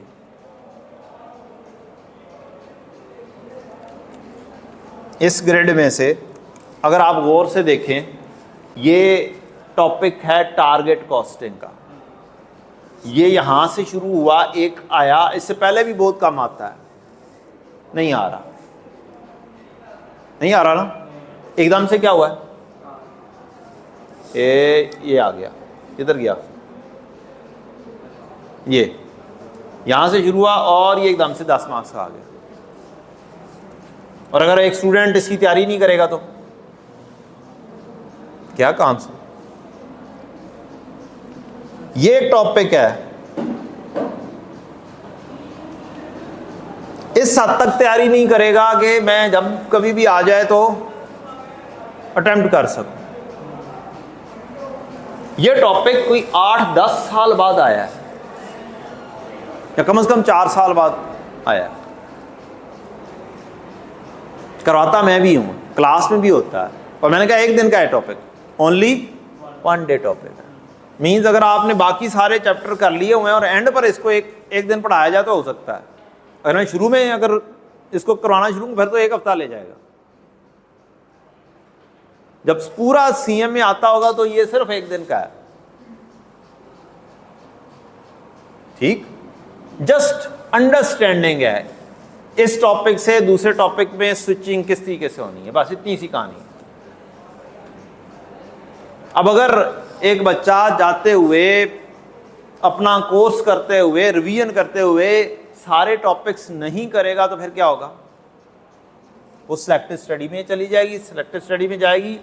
पेपर में होता ये है, भले आसान क्वेश्चन हो, आपने अगर उसकी रिवीजन नहीं ना की हुई सही तरीके से या मुनासिब अंदाज में, तो आप एकदम से पैनिक होते हैं। ये कौन सा, ये तो मैंने छोड़ ही दिया था। देखते साथ पहले लम्हे हैं, भले गौर से पढ़ें तो आता हो, और जरा सा पैनिक हुए नहीं आप और मोरल डाउन तो पेपर गया। It's a mind game, relax. ज्यादा क्या कर लेगा, पास कर देगा, हद्दोदी की कर लेगा, पास कर देगा, बताया तो ऐसा। ओ बेटा उल्टा नहीं बोले जाते, ज्यादा से ज्यादा में फेल होता है, अल्लाह करे पास हो। मैक्सिमम गलत चीज होगी वो होगी फेलियर। तो इसलिए पैनिक ना हो, पैनिक हुए बगैर पेपर दें। अल्टीमेट गोल पास होना है, और पास होने के लिए पैनिक होकर पास नहीं होना। आप पैनिक होंगे तो फेलियर की तरफ ही बढ़ेंगे। मेरे एक उस्ताद थे और वो कहते थे अगर एक सवाल आपको शुरू में पता चल गया तो अल्लाह का शुक्र अदा करें कि आपको नहीं आता। एक सवाल अगर नहीं आता तो अल्लाह का क्या करें, शुक्र अदा करें। रीज़न बोलें, पेपर 20 मार्क्स का सवाल है, अब आपने 80 मार्क्स में से पास होना है। क्या 3 घंटे अब 80 मार्क्स पे देने हैं या 100 मार्क्स पर? अब ज़रा लगा लें, पर जो क्या नाम है मार्क्स कितने मिनट बनते हैं? 180 मिनट है ना, डिवाइड बाय 80 करेंगे तो ये 2 समथिंग हो जाएंगे, 2.25। ऑन अदर हैंड 100 मार्क्स के लिए 1.8। ठीक, तो अब आप अगर 80 मार्क्स को ये अच्छा सा सॉल्व कर लें तो भी आप पास हो सकते हैं, ख़ास तौर पर मैथमेटिकल सब्जेक्ट्स। तो इसके बाद एक और सवाल नहीं आता फिर अल्लाह का हुक्म है। नहीं तुम पे और आ जाओ और पूरा पेपर नहीं आता तो फिर एक सवाल और। मैं सिर्फ और सिर्फ बात एक सवाल की है। जब शुरू का ही नहीं आता क्वेश्चन तो सोचिए अगले भी नहीं आते होंगे डेफिनेटली। कितनी अच्छी बात की है इसने। ये एफएससी में पढ़ता है और कहता है कि अगर पहला सवाल ही नहीं आता तो दूसरा भी नहीं आता होगा, तीसरा भी नहीं आता होगा, चौथा भी नहीं आता होगा। बेटा हमारे पास कोई तरतीब नहीं होती। आप R2 में पहुंच गए, CM में पहुंच गए हैं, ये सारे यही वाले हैं। आप लोगों को इंशाल्लाह इसका PDF मिल जाएगा, इसे सेव करके रखें और पढ़ें, देखें, थोड़ा बहुत जजमेंट करें कि क्या क्या गलतियां हैं। गलतियों के ऊपर बात होती रहेगी क्लास के अंदर। इंशाल्लाह पढ़ाने का अंदाज़ यही होगा कि आसान अंदाज में कोशिश की जाएगी और कॉन्सेप्चुअली कोशिश की जाएगी और साथ PDF दिए जाएंगे। बाकी आपके पास सहूलत अवेलेबल है हर किस्म की। इंशाल्लाह कोई क्यूरी हो तो पूछ सकते हैं। ये दोबारा से आ गया क्या? 2 दफ़ा रिपीट हो गया शायद। थैंक यू वाला किधर है? ओ ये है थैंक यू वाला।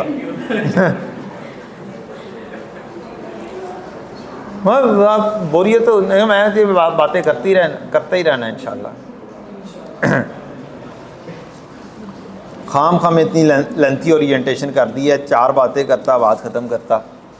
आप भी इंजॉय करते, मैं भी इंजॉय करता। जाके नाश्ता कर लिया हो आप सबने? Good well.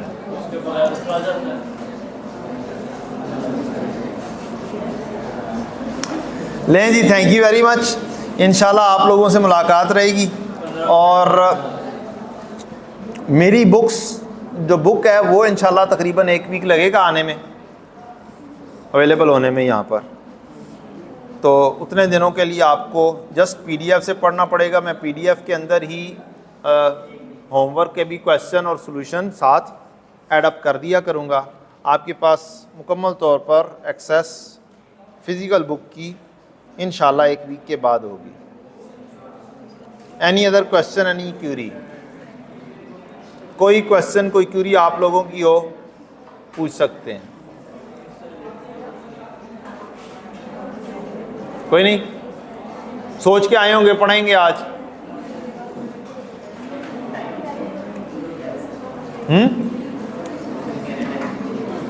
चलें जी, जाएं जी अगली। जी अस्सलाम वालेकुम स्टूडेंट्स, उम्मीद है आप खैरियत से होंगे। बच्चों बिस्मिल्लाह पढ़ लें, दुरूद शरीफ पढ़ लें, फिर हम आगाज़ करते हैं जी। बिस्मिल्लाहिर्रहमानिर्रहीम। अल्लाहुम्मा सल्लि अला मुहम्मदिन व अला आलि मुहम्मदिन कमा सल्लैता अला इब्राहीम व अला आलि इब्राहीम इन्नका हमीदुम मजीद। अल्लाहुम्मा बारिक अला मुहम्मदिन व अला आलि मुहम्मदिन कमा बारकता अला इब्राहीम व अला आलि इब्राहीम इन्नका हमीदुम मजीद। रब्बि इश्रह ली सदरी व यस्सिर ली अमरी वहलुल उक़दतम मिन लिसानी यफ़क़हू क़ौली। रब्बि ज़िदनी इल्मा रब्बि यस्सिर वला तुअस्सिर व तम्मिम बिल खैर व बिका नस्तईन। अल्लाहुम्मा इन्नी अस्अलुका इल्मन नाफ़िअन व अमलन मुतक़ब्बलन व रिज़्क़न तय्यिबा। IS 41 हमने कंप्लीट कर लिया था। Any question, any Curie? एक बच्चे की तरफ से भी आई है, वो मैं ले लेता हूँ जी बेटा। जो लेक्चर 2 के अंदर टी अकाउंट था वो मुझे अभी बताया इन्होंने कि लेक्चर 2 में जो या 1 में दोबारा से जाके टी अकाउंट बनाया था वो नहीं था।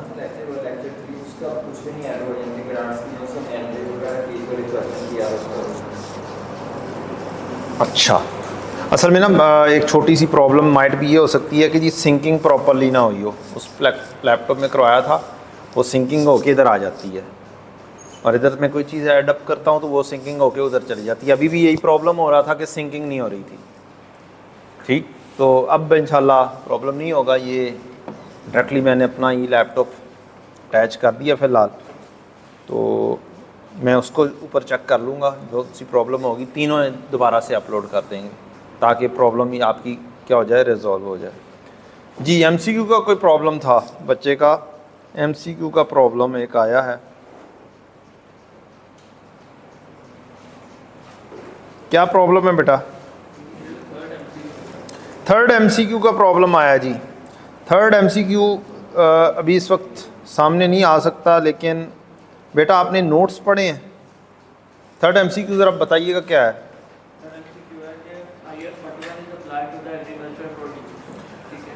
ठीक है, IS 41 is applied to the agricultural produce, पहली ऑप्शन। दूसरी option only at the point of harvest और बिफोर द हार्वेस्ट। तो इसके अंदर आपको जाना चाहिए और ये अप्लाई का किसके ऊपर होता है? आप क्या कह रहे हैं? एग्रीकल्चर प्रोड्यूस के ऊपर होता है। क्या मसला है भाई? ये मसला हो रहा है ना थोड़ा सा ये।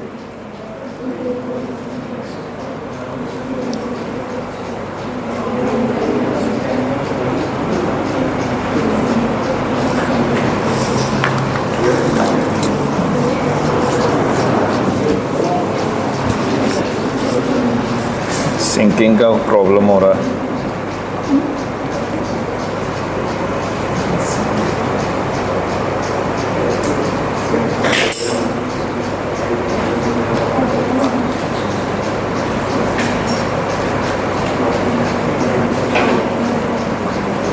आगे शो हुआ है या नहीं?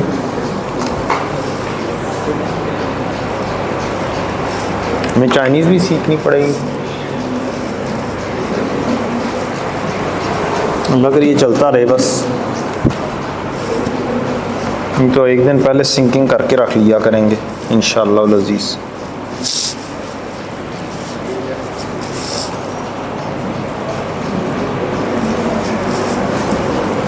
दिखाएं बेटा।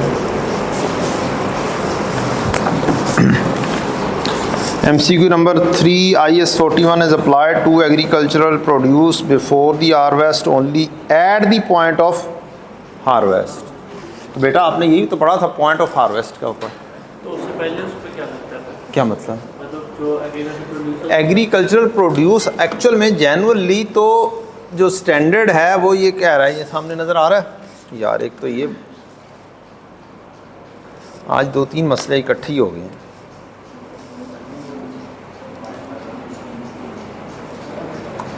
क्यों नहीं हो रहा?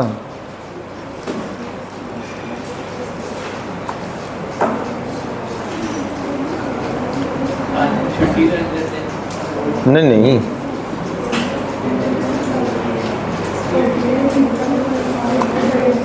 चलो वैसे ही गायब हो गया।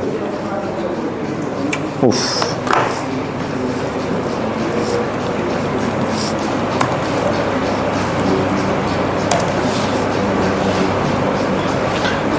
आतिफ साहब को बुला के लाएंगी बेटा।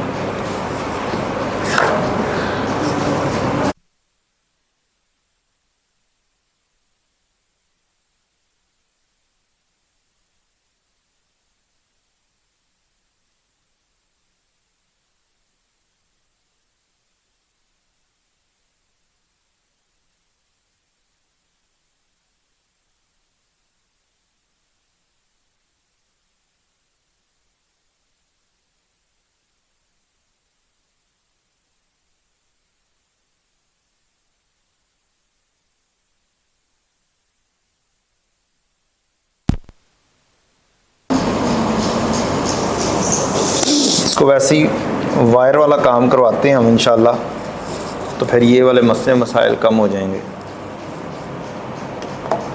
हाँ, तो अब रिकॉर्डिंग चल रही है ना। हाँ, बात हम कर रहे थे IS 41 की पॉइंट ऑफ हार्वेस्ट के ऊपर। एक्चुअल में एग्रीकल्चरल प्रोड्यूस की अकाउंटिंग होती है fair value less cost to sell पर ईयर एंड के ऊपर, तो बहुत रेयर चांसेस के अंदर आता है, अदरवाइज पूरा साल फसल कटती रहनी है। और स्टैंडर्ड फिर कहता है पॉइंट ऑफ हार्वेस्ट का। तो पॉइंट ऑफ हार्वेस्ट के ऊपर हम क्या कर रहे होंगे, IS 41 एग्रीकल्चर प्रोड्यूस के ऊपर अप्लाई हो रहा होगा। उम्मीद तो है कि आप लोगों ने अच्छे बच्चे बनकर पूरा स्टैंडर्ड गो थ्रू कर लिया होगा, और मज़ीद अगर कोई प्रॉब्लम है स्टिल तो आप पूछ सकते हैं। Any other thing that you want to discuss? किसमें? बियर प्लांट में एक बात लिखी हुई थी जिसकी इंग्लिश का थोड़ा सा प्रॉब्लम हुआ। चलें जी बताएं।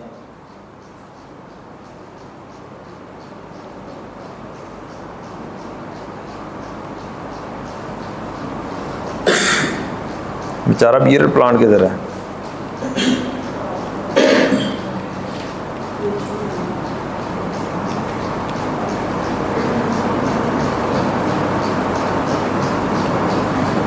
किधर पहुंच गए हम? स्टार्ट में होगा biological asset, agricultural produce, biological asset, cost at fair value. Point number बता दें बेटा। 2.1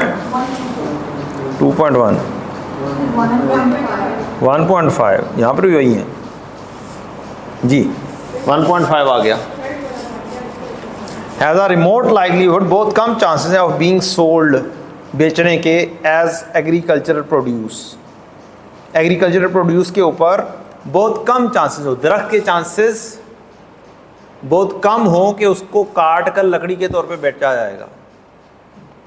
जब एक दरख्त है वो फल देना बंद कर देगा, फिर उसके चांसेस होते हैं बस कि उसे काटा जाए, लकड़ी के तौर पे बेचा जाए। रिमोट लाइकलीहुड, बहुत कम चांसेस हैं कि ये क्या किया जाए, इसे एग्रीकल्चरल प्रोड्यूस, जब काट देंगे तो उसको लकड़ी हासिल होगी कि नहीं होगी, तो एग्रीकल्चर प्रोड्यूस हो जाएगी ना। बहुत कम चांसेस है कि इसको एग्रीकल्चर प्रोड्यूस के तौर पर बेचा जाए, इस दरख्त को, बियर प्लांट को, ठीक है। Except of incidental scrap sale, ये जो भी मैंने बात की, ये एज अ स्क्रैप सेल है। जब वो फल देना ही बंद कर दिए तो अब उसको एज अ स्क्रैप आपने बेच रहे हैं। जबकि लंबर वाला जो दरख्त था जिसे हासिल ही क्या होनी है, लकड़ी होनी है, तो फिर उससे क्या हो रहा है, वो तो एग्रीकल्चर प्रोड्यूस के लिए, लकड़ी के लिए ही वो किया गया है, ठीक है। और कोई चीज़? चलें फिर आगे बढ़ते हैं। फिर हम IS 21 करते हैं। IS 21 किस चीज़ से रिलेटेड है जी? फॉरेन एक्सचेंज,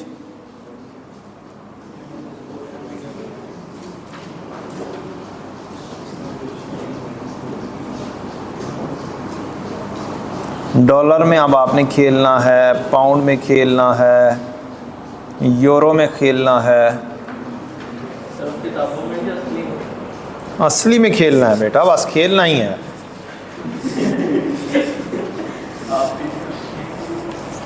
वो एक दुआ मिली थी ना बच्चे को नोटों में खेलने की, फिर वो क्या लग गया, कैशियर लग गया बैंक में। तो दुआएं ऐसी लें जो संभाल सकें आप।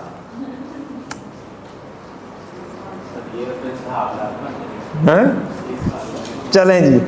Hasan limited have imported heavy bike, मुबारक हो जी आपको, from Honda Japan for Japanese yen 5 lakh on 1 January 21 when 1 Japanese yen equal to 1.54। हमें ये हैवी बाइक कितने में पड़ेगी इन रुपीस, सोच कर बताएं।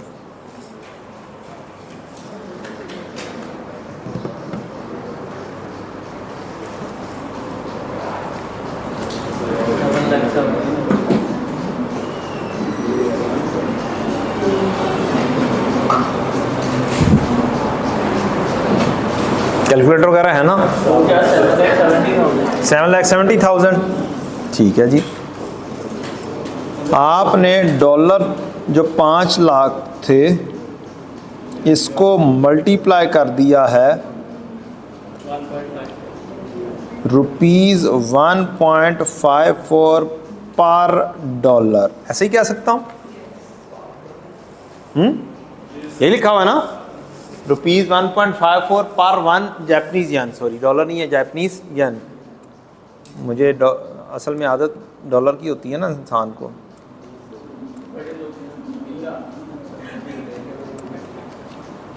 जैपनीज येन, जैपनीज येन, इसको कहते हैं गौर से पढ़ना है। आप पता चले आपने भी जैपनीज येन की बजाय क्या लिखा हुआ है, डॉलर लिखा हुआ है जी। अल्टीमेटली क्या जैपनीज येन से कट जाएगा, तो आंसर किस में आएगा, रुपीज़ में आंसर आ जाएगा। रुपीज़ कितना आंसर आया, 7,70,000। आपने एक सवाल मुकम्मल खुद कर लिया, माशाल्लाह से, गुड, वेल डन।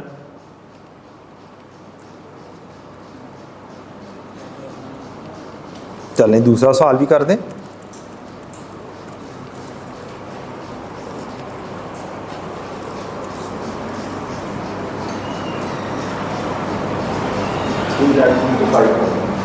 $3,25,000 पक्का, लॉक कर लिया जाए। लॉक है, हाँ जी बेटा।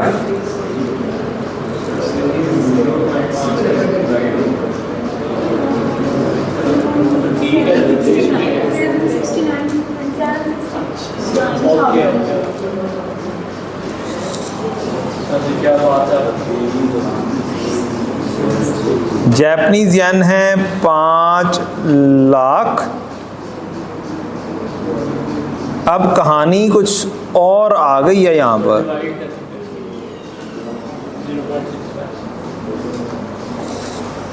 Rupees 1 equal to 0.65 Japanese yen. अब अगर मैं इसको डिवाइड कर दूं रुपीज़ 0.65 पर जैपनीज येन, तो मैथ के रूल के मुताबिक क्या होता है, ये डिवीजन में जो मज़ीद डिवीजन आ जाती है वो ऊपर मल्टीप्लाई हो जाती है। ऐसे ही है, तो कटेगा कैसे फिर? हाँ ऊपर, हाँ ए, हाँ उल्टा लिखा गया। 1 जैपनीज येन पर 0.65, फिर उल्टा लिखा गया है और मल्टीप्लाई करना है यार।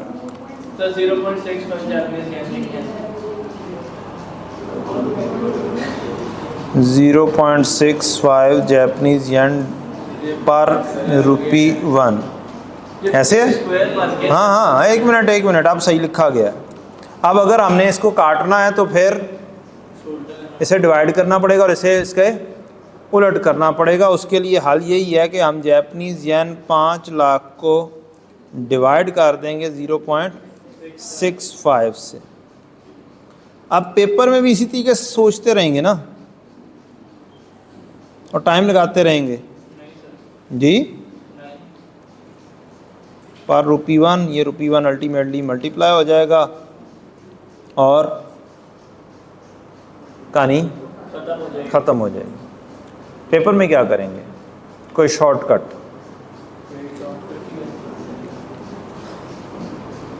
वन फॉरेन करेंसी, यहाँ पर जापानीज़ येन कह सकता हूँ फॉरेन करेंसी है, बोलें जी। और फॉरेन करेंसी इस वक्त ₹1 के बराबर है जी। और इधर क्या है, 1 के बराबर क्या चीज़ है, local currency. LC stands for local currency. ये इसके बराबर है 1 के बराबर, ऐसे ही है। तो कोई ना कोई आसान सा रूल होना चाहिए जो हमें याद रहे और जस्ट हम एक चीज़ देखा करें कि लोकल करेंसी इक्वल टू 1 है या फॉरेन करेंसी इक्वल टू 1 है, और बड़ी स्पीड में क्विकली आंसर किया करें।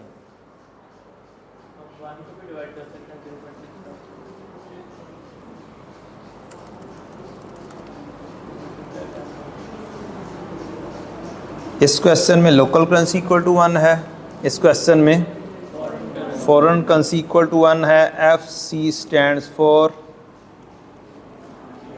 Foreign currency, LC stands for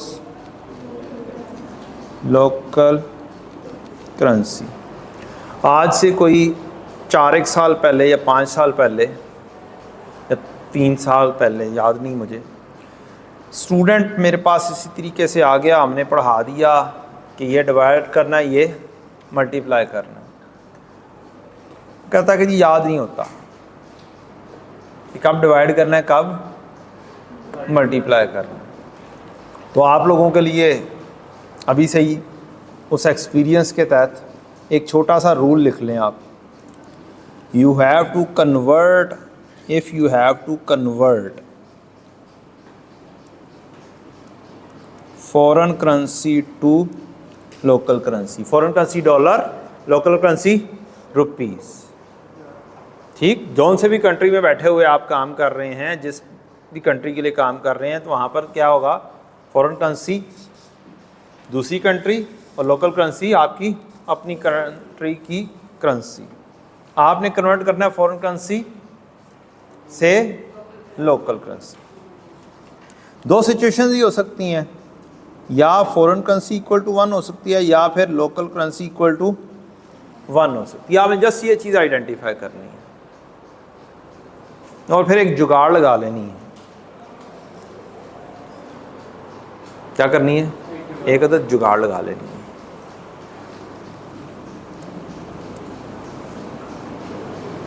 rule की बेसिस के ऊपर ही है, लेकिन ये अल्टीमेटली जुगाड़ है। इसको हाईलाइट करें इतने हिस्से को किसी और चीज़ से, किसी और कलर से। ब्लैक कलर किधर गया हमारा,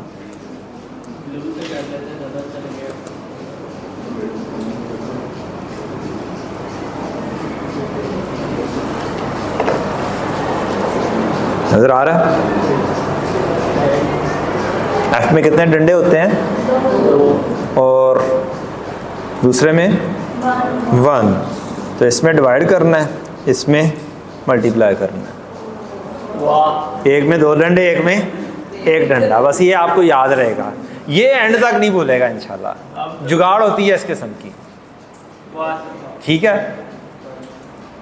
चाहे आपको पॉइंट्स में चीज़ें मिल जाएं, चाहे आपको 200-300 रुपए में लिखा हुआ मिल जाए, आपने कन्वर्ट कैसे करना है, बस ये चीज़ देखनी है। लोकल करेंसी इक्वल टू 1 है या फॉरेन करेंसी इक्वल टू 1 है, और बस ये चीज़ याद रख लेनी है। फॉरेन करेंसी इक्वल टू 1 है तो इसमें 2 डंडे हैं और ये 2 डंडे मल्टीप्लिकेशन। ये अल्टीमेटली हल निकला था और तब से लेकर अब तक मैं ये हल लाजमी स्टूडेंट्स को बताता हूँ। अब कोई भी गलती नहीं होगी। अब दोबारा से आप चेक करेंगे यही वाले सवाल। Convert from foreign currency to, और अगर लोकल करेंसी से फॉरेन करेंसी में जाना हो तो इसके ऑपोजिट हो जाएगा। याद एक चीज़ रखनी है, याद क्या रखनी है? एक चीज़ कि आपने कन्वर्ट करना है फॉरेन करेंसी से लोकल करेंसी में, ये रूल याद हो गया। और अगर करना होगा if local currency to foreign currency जाना है, मीन्स रुपीज़ में चीज़ मौजूद है और फॉरेन करेंसी में कन्वर्ट करनी है, तो फिर इसके टोटल क्या हो जाएगी? उल्टा हो जाएगा। फॉरेन करेंसी इक्वल टू 1 होगा तो डिवीजन हो जाएगी, और लोकल करेंसी इक्वल टू 1 होगा तो मल्टीप्लिकेशन होगी, तो फिर कहानी कन्वर्ट होगी। ठीक है जी। ये रूल बड़ी डीप सोच के ये बना हुआ है। पता नहीं कितने टकरें खाई होंगी हमने उस ज़माने में कि यार बच्चों को याद नहीं होता, अब याद करवाना है, क्या कैसे करवाया जाए। बहरहाल अल्हम्दुलिल्लाह ये एक रूल बन गया हुआ है। अब आप दोबारा से ये वाला सवाल देखें।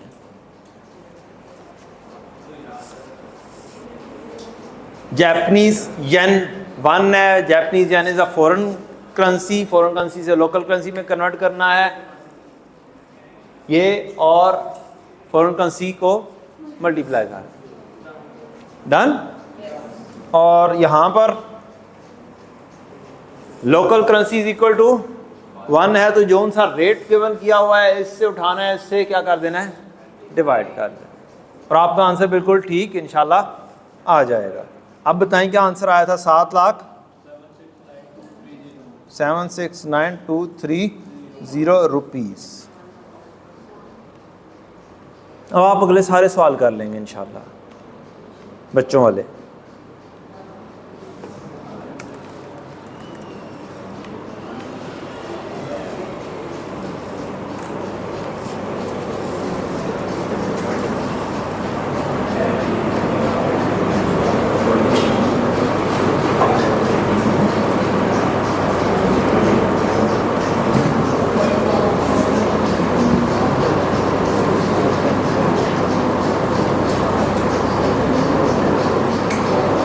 कौन सी कंपनी के लिए ट्रांजैक्शन करनी है, पहले ये डिफाइन करें। किस कंपनी के लिए करनी है, पहले ये डिफाइन करना पड़ेगा। ABC लिमिटेड के लिए एंट्री करनी है, इसका मतलब है ABC की करेंसी जिस जो सी भी होगी वो क्या होगी? उसकी लोकल करेंसी होगी। और दूसरी के लिए जो दूसरी करेंसी होगी वो, तो ABC limited sold goods which has cost ₹47,000। क्या पता चला इस लाइन से कि ABC लिमिटेड की करेंसी कौन सी है? रुपीज़ है। तो ABC के लिए करेंसी कौन सी हो गई? रुपीज़, या उसकी लोकल करेंसी हो गई। तो आप डिफाइन कर सकते हैं कि ABC के लिए लोकल करेंसी जो है वो क्या है? रुपीज़, और फॉरेन करेंसी क्या है? करम। अब नाम पड़ा हुआ है या नहीं पड़ा है, इससे कोई फ़र्क नहीं पड़ता कि ये कौन सा मुल्क है, कौन सा मुल्क नहीं है, और ये कौन सी करेंसी है।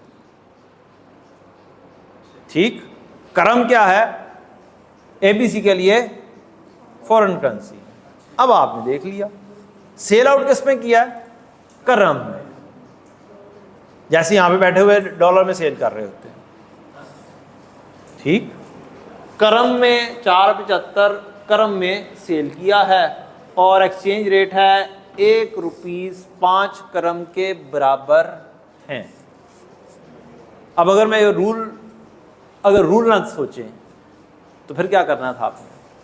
जो मैंने अभी जुगाड़ वाला रूल नहीं, वो वाला सोचे बगैर, ना सोचे बगैर भी डिवाइड ही करना है। ठीक है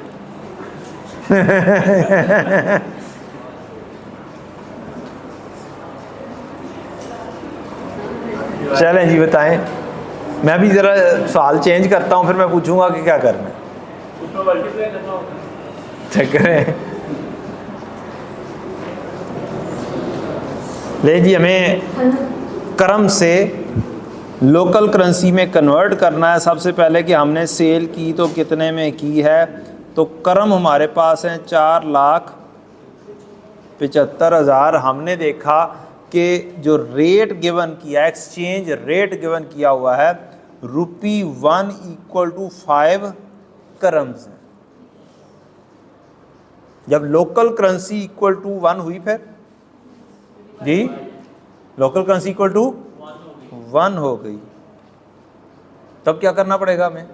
चुप करके आंखें बंद करके 5 करम से क्या कर दें, डिवाइड कर दें। 5 करम पर ₹1 है, तो ये खुद ब खुद आंसर हमें सेल वैल्यू में कर देगा। 95,000 रुपीज़ में हमने सेल कर दिया है।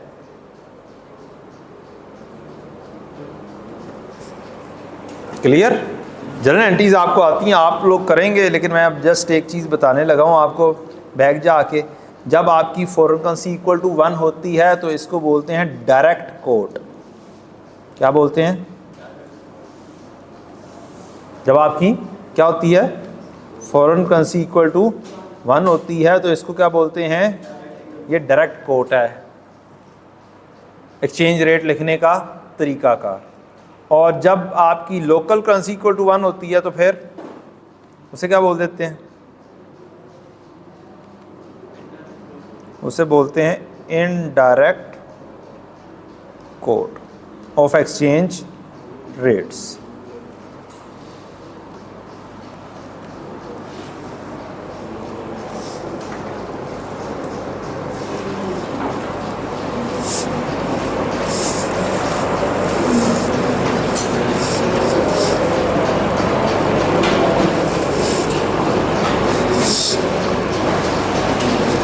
जनरल एंट्री सब आपने पास करनी है, आपने वैल्यू निकाल ली है। I know that you know the general entries, आपको जनरल एंट्रीज आती हैं।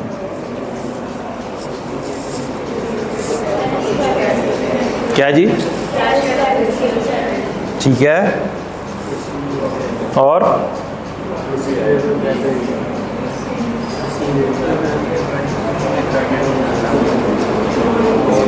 बस कहानी खत्म।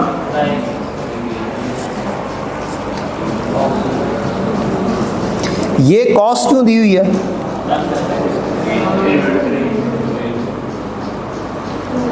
हम हमें दी हुई है।